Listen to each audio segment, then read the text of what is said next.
Fala pessoal, tudo bem com vocês? Aqui, professor Marquinhos. A gente agora, uma novidade aqui gravando de casa, né? A gente vai adaptando. Até agora o pessoal do primeiro ano recebeu as aulas gravadas numa sala, e agora a gente vai começar a gravar de casa, que adaptamos a metodologia, tá bom? Então, a gente vai dar continuidade ao nosso conteúdo, Biologia 1, tá? A gente continua na citologia, né?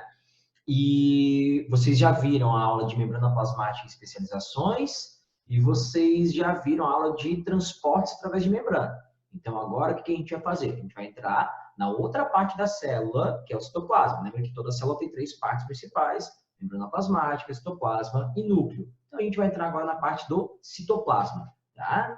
Então, eu vou compartilhar a tela com vocês, o arquivozinho que vocês vão receber lá depois também, tá? Tá aqui, ó. Compartilhar, aí eu vou ficar aparecendo pequenininho aqui no canto, tá bom? Vamos lá.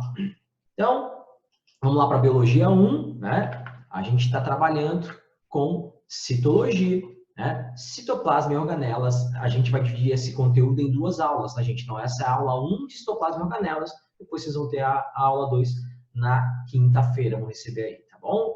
Então, vamos lá. Galera, olha só. Citoplasma é tudo aquilo que se encontra entre a membrana plasmática e o núcleo. Então, tudo aquilo que está entre a membrana e o núcleo faz parte do citoplasma. O citoplasma não é exatamente uma estrutura, ele é uma região da célula, né? Então, tudo aquilo que está entre a membrana plasmática e o núcleo da célula faz parte do citoplasma, tá? A gente pode dividir esse citoplasma em duas porções principais. Quais são essas duas porções? O hialoplasma, que é uma substância gelatinosa, né? Um colóide. Colóide é quando você tem vocês já sabem que é uma solução. Vocês já viram isso lá da aula de transportes de membrana. A solução ela tem um solvente e tem um soluto, né?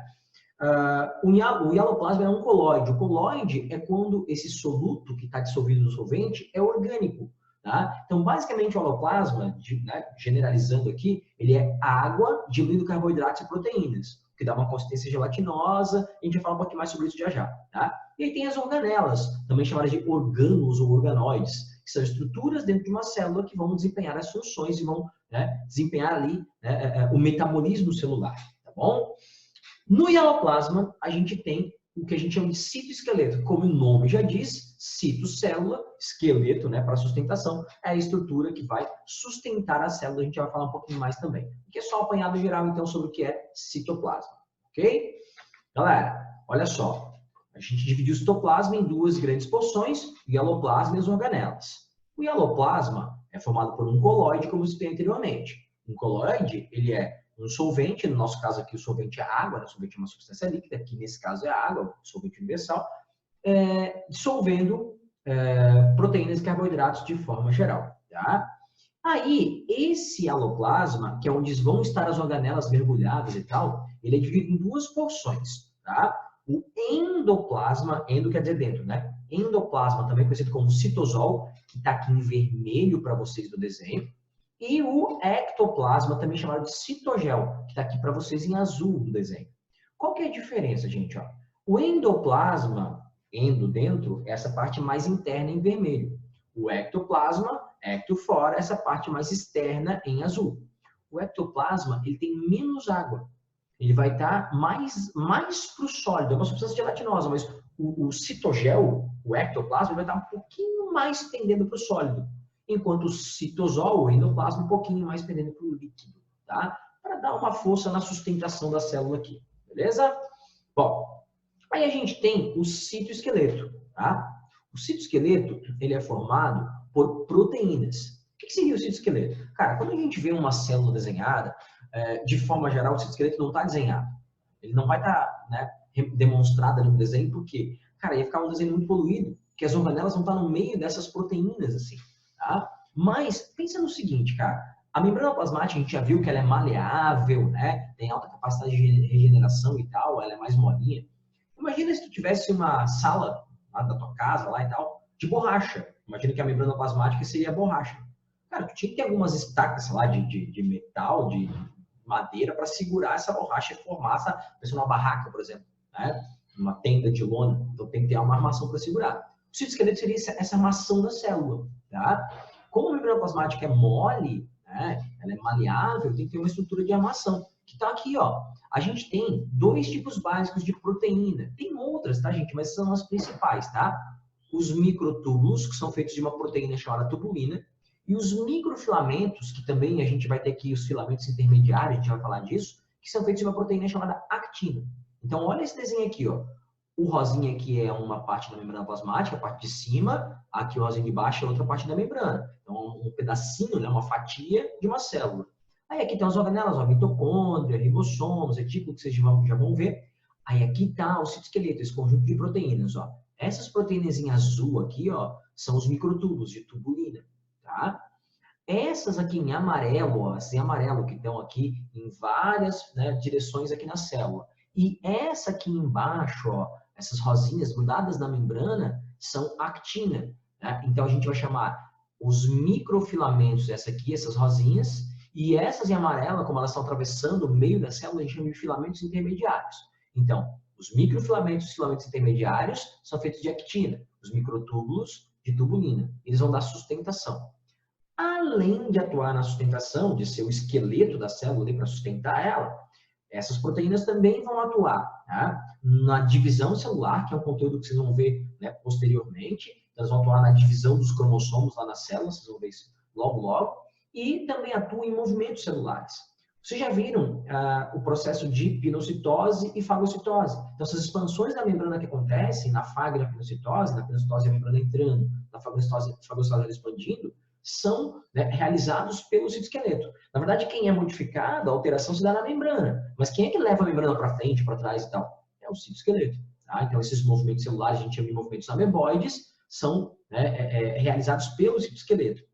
Além disso, de forma geral, as células têm um movimento chamado de ciclose, que é, tá a membrana aqui e o citoplasma fica girando dentro da célula. Esse movimento de ciclose, para distribuir melhor os nutrientes e tal, também é realizado pelo citoesqueleto. Tá bom? Aí a gente tem as organelas. Então, tem, né, o hialoplasma com o citoesqueleto e tem as organelas, que são, né, organela seria diminutivo de órgão, tá, gente? Assim como para um organismo funcionar, a gente tem os órgãos ali necessariamente, né? Cada um fazendo sua função e tal, para funcionar o organismo como um todo, na célula a mesma coisa, tá? Só que, de forma geral, você não tem só um órgão, uma organela, né, 2 organelas na célula. Você tem mais, tá? Só deixa eu explicar para vocês uma coisinha. Isso aqui é um desenho didático, tá? Ele não representa exatamente a realidade de uma célula. Em que sentido? Presta atenção. A proporção de quantidade de uma organela dentro de uma célula não está exata. Por exemplo, tá? Ó, aqui a gente tem mitocôndrias, 1, 2, 3, 4, 5. Cara, não quer dizer que uma célula tem só 5 mitocôndrias. Ela pode ter dezenas, centenas, dependendo da célula. Só que não dá para desenhar tanto assim, senão eu poluir muito o desenho. Outra coisa que não está respeitada, a proporção de tamanho da organela em relação ao tamanho da célula. Para eu poder desenhar uma célula desse tamanho aqui, a mitocôndria seria um pontinho azul. A gente nem ia enxergar o formato dela. E identificar o formato da organela é importante para uma prova de vestibular lá no futuro. Tá? Então, ela não respeita 2 coisas. A proporção de quantidade de organelas e a proporção de relação, assim, a relação de tamanho da organela em relação ao tamanho da célula. Tá? Então, um desenho didático. Beleza? Muito bem. Para você conseguir entender numa célula desenhada, o formato da organela que é importante. Tá bom? Então, a gente vai falar de algumas organelas. A primeira delas se chama ribossomo. Gente, o ribossomo é uma organela universal. O que significa? Ela aparece em qualquer célula. Seja uma célula procarionte, seja uma célula eucarionte, vai haver ribossomo. Tá? Ela é uma organela que não é membranosa. Olha o que está escrito aqui, ó. Ela é não membranosa. Por quê? De forma geral, as organelas são membranosas. Elas possuem uma membrana porque elas surgiram na evolução por uma invaginação da membrana plasmática. A membrana plasmática invaginou, veio um pedacinho, soltou esse pedaço e virou uma organela para organizar melhor a célula. Né? Então a célula era pequena, ficou maior, maior, maior, ficou difícil de se organizar, então ela começou a fazer invaginações que se desprenderam e formaram as organelas. Então uma célula procarionte deu origem ao eucarionte. E essa definição de célula procarionte e eucarionte você já tem, você já sabe. Né? Lembra que a célula procarionte não tem carioteca e não tem nenhuma membrana interna. Ela só tem a membrana plasmática externa. A eucarionte tem essas membranas internas, que são as organelas de forma geral. Mas temos exceções e uma delas é né? O ribossomo, ele é uma organela não membranosa, tá bom? Uma organela não membranosa. Qual é a função do ribossomo? Síntese proteica. Em que sentido? O que ele faz na síntese proteica?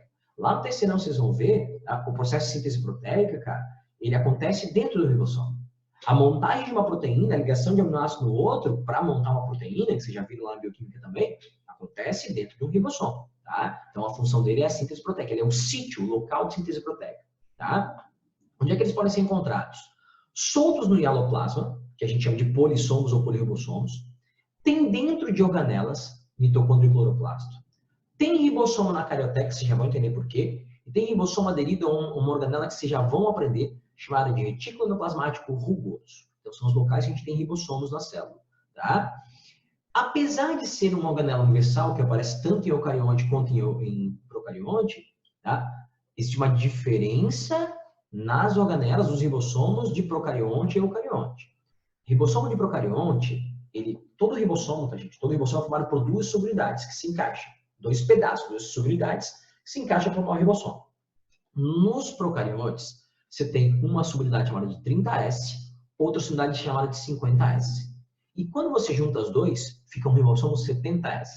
Aí tu tá pensando assim, pô, Marquinhos, tu é ruim de conta, hein? 30 mais 50 não é 70, é 80. Cara, não é isso, tá? Olha só, tem a ver com tamanho, mas não é uma conta simples assim. A questão é, o S é de coeficiente de sedimentação. Quando você bota uma centrífuga de laboratório, vai ficar girando, girando, girando lá, aí uma hora vai sedimentar. Os sólidos, né, vão para o fundo. Aí o que acontece? Essa subunidade menor sedimenta a 30S, que é o coeficiente de sedimentação.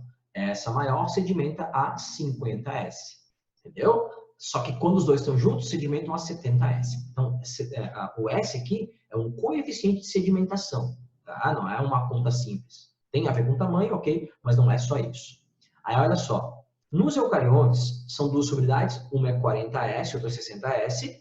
E quando as duas estão juntas, vira 80S, sedimenta 80S. Tá bom?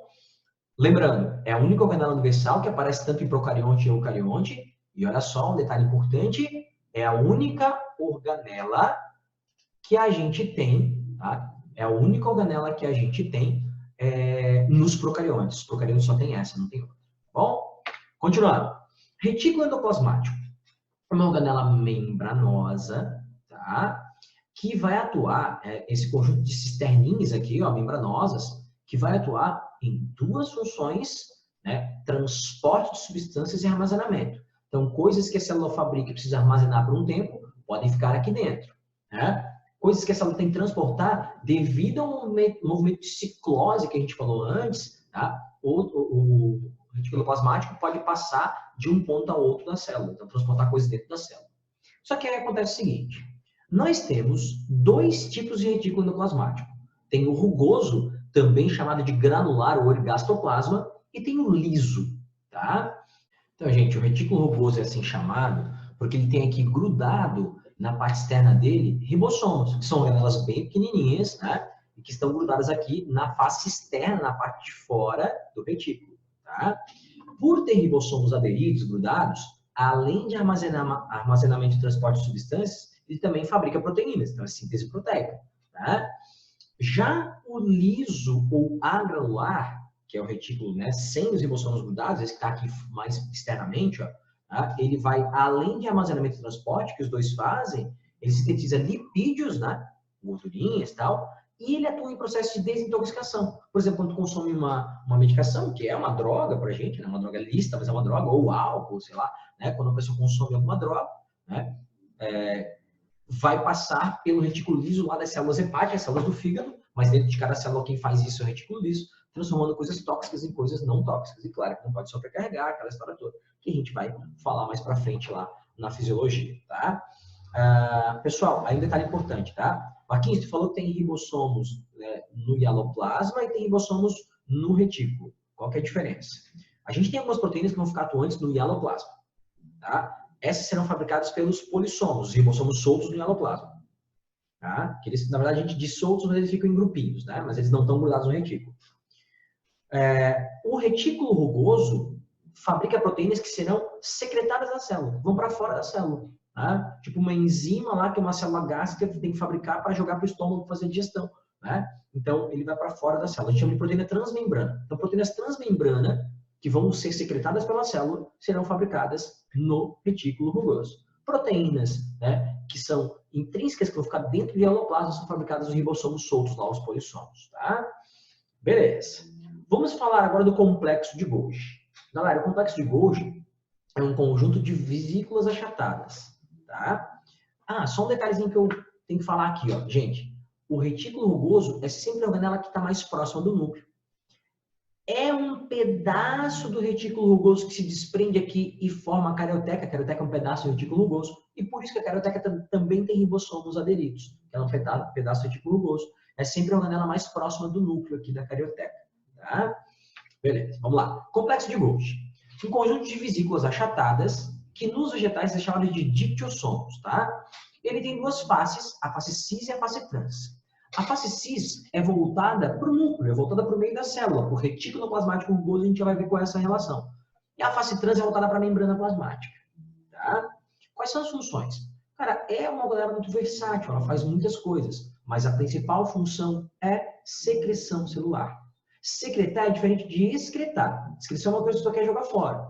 Na secreção, tu fabrica uma parada, né? A célula fabrica uma parada, vai jogar para um local, mas lá nesse local vai ter uma função, tá, gente? Tipo assim, ó, o suor é uma secreção, tem a função de regular a temperatura. Ah, mas ele tem composição parecida com a urina. Beleza, mas se você só quer excretar a água, né, excretas, tá, você vai urinar. O suor é para regular a temperatura. A lágrima é uma secreção com função de limpar o globo ocular, lubrificar ele. Saliva é uma secreção, tem função digestória. Então são secreções, que é diferente de excreção. Secreção vai para um local, é secretado, mas tem uma função específica, não só jogar fora alguma coisa, tá? Além disso, ele faz armazenamento, certo? Galera, olha só, secreção é a principal função. Quando eu falar de qualquer coisa que a célula secreta, vai estar o Golgi envolvido, não tem jeito, tá? Então, assim, nossas células secretam muitas proteínas. Então, o Golgi tem uma ligação, né, intrínseca com o retículo rugoso. O retículo rugoso fabrica a proteína, manda para o Golgi recebe, empacota, ele recebe pela face cis, que está próxima do retículo rugoso que fabricou a proteína. Aí aqui dentro do Golgi vai empacotar e vai secretar para a célula, que depois vai passar para a membrana vai jogar fora, né? Pela face trans. Então, tudo que tu vai secretar da célula vai passar pelo Golgi. Ah, uma proteína que o retículo rugoso fabricou, passa para o Golgi e ele empacota a secreta. Um lipídio que o retículo liso fabricou, passa para o Golgi e ele empacota a secreta. Tá? Um polissacarídeo, um carboidrato, que aí é o Golgi que fabrica. Ele mesmo fabrica e ele secreta. Além disso, o Golgi fabrica outras duas coisas, tá, gente? Importantes.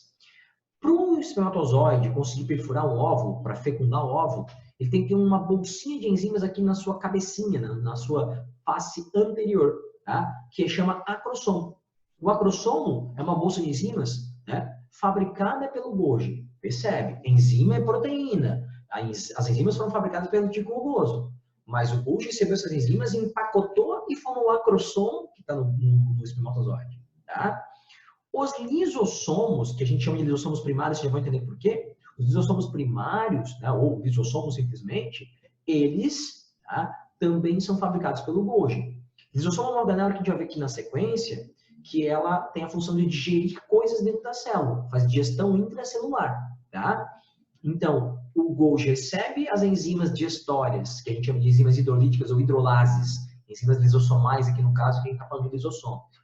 Ele recebe as enzimas do retículo rugoso, empacota e forma o lisossomo. Tá? Então, ele forma essa organela ali citoplasmática. Tá? Então, ó, vamos falar do lisossomo agora. O lisossomo é uma organela membranosa, a membrana formada pelo Golgi, e ali dentro tem enzimas que a gente chama de hidrolases, enzimas hidrolíticas. No caso do Golgi, hidrólise, gente, é sinônimo de digestão, e vocês já viram isso. Tá? Mas no caso do Golgi, a gente pode chamar de enzima lisossomal. No caso do lisossomo, perdão, fabricado pelo Golgi, né? Aqui, ó, ele é fabricado pelo Golgi. A gente pode chamar de enzima lisossomal, tá? Vai atuar na digestão intracelular. No nosso caso, pensando em organismo humano, a digestão intracelular é para defesa, cara. Uma célula de defesa tua digerindo lá um vírus, uma bactéria que ela fagocitou e tem que digerir. Mas em alguns seres que vocês viram lá com o professor Silvio, tá? Lá na Biologia 2, protozoários, por exemplo, tem protozoários que são unicelulares. Então, uma ameba, por exemplo, que é unicelular, um paramécio, que é unicelular, a digestão intracelular é para ele comer, cara. Ele vai lá, fagocita, né? Ou ingere por um citóstomo, lá no caso do paramécio, né? Ele ingere uma partícula menor que ele e digere isso. Então, para um ser unicelular, o lisossomo vai tornar a digestão para alimentação, para nutrição. Para a gente, não. Para a gente, a nossa digestão ela é extracelular. Ela é intracorpórea dentro do corpo, mas ela é extracelular, né? Começa uma partezinha na boca, outra parte no estômago, que vocês vão ver isso também na sequência aqui da Biologia 1, tá? Mas, no caso aqui, no nosso organismo, a digestão intracelular é para defesa, para combater um vírus, uma bactéria, um protozoário e tal. Tá bom? Processos em que o lisossomo está envolvido. Vamos lá. Heterofagia, autofagia e autólise. Qual é a diferença? Galera, olha só. Heterofagia, fagia vem de fagos, comer. Hetero é diferente. Heterofagia, tá? É quando o lisossomo está envolvido na digestão de alguma coisa que não é do teu corpo. Como o exemplo que eu citei. Né? Quando o lisossomo está, né, envolvido na digestão lá né, de um glóbulo branco teu que fagocitou um vírus ou bactéria, então é heterofagia, uma coisa externa. O que seria autofagia? As tuas organelas, lembra que eu falei para vocês que a gente tem algumas organelas no organismo? Não tem só 2, 3 mitocôndrias, não tem só uma, né? Tem bastante. Na verdade, assim, uma coisa interessante de citar aqui agora. O número de organelas está envolvido com a função da célula. Você pega, por exemplo, uma célula que fabrica muita proteína, ela vai ter mais retículo rugoso do que uma célula que fabrica pouca proteína.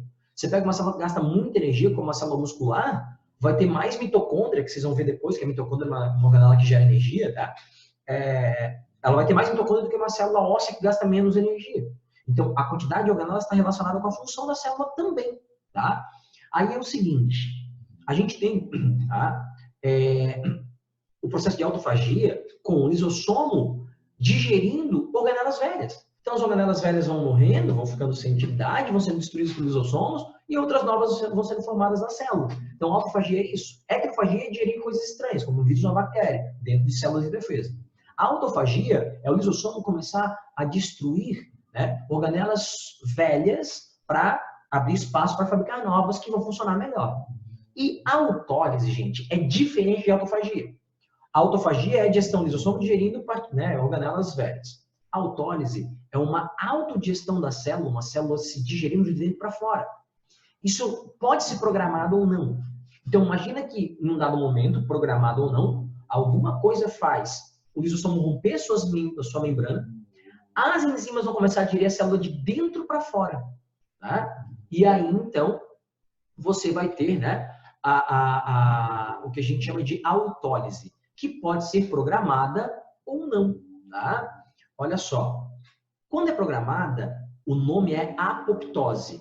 Apoptose é uma morte celular programada. Um exemplo, nós humanos, até um dado momento do desenvolvimento fetal, a gente tem membranas interdigitais, que com o tempo, numa programação genética, você vai ter essa célula sofrendo autólise, e a gente nasce sem. Aí tem pessoas que têm, né, um problema, né, nessa autólise e nascem com as membranas interdigitais aqui entre os dedos. Mas é uma falha, aí faz uma cirurgiazinha lá depois para tirar. Nós temos também um resquício de um ancestral nosso, né? Nós temos também uma cauda, né? Um rabinho, até um certo dado momento do desenvolvimento fetal, que também é requerido para apoptose. Tem pessoas que têm uma falha e nascem com rabinho, né? Aí abana quando elas são felizes, não, isso é brincadeira, mentira, né? Olha só, mas em algumas regiões, nascer com rabinho é um sinal de boa sorte, tá? E porque dá para fazer uma cirurgia e tirar, mas em alguns locais eles não tiram. Na Índia, por exemplo, quem segue a religião hindu, né, lá na Índia, eles não tiram, eles acham que é um sinal divino ter o rabinho, tá? E aí a gente tem algumas situações onde essa autólise acontece por um problema. Por exemplo, tá? A doença de Tay-Sachs é um problema na fabricação de enzimas lisossomais e aí células que eram para ser destruídas não são.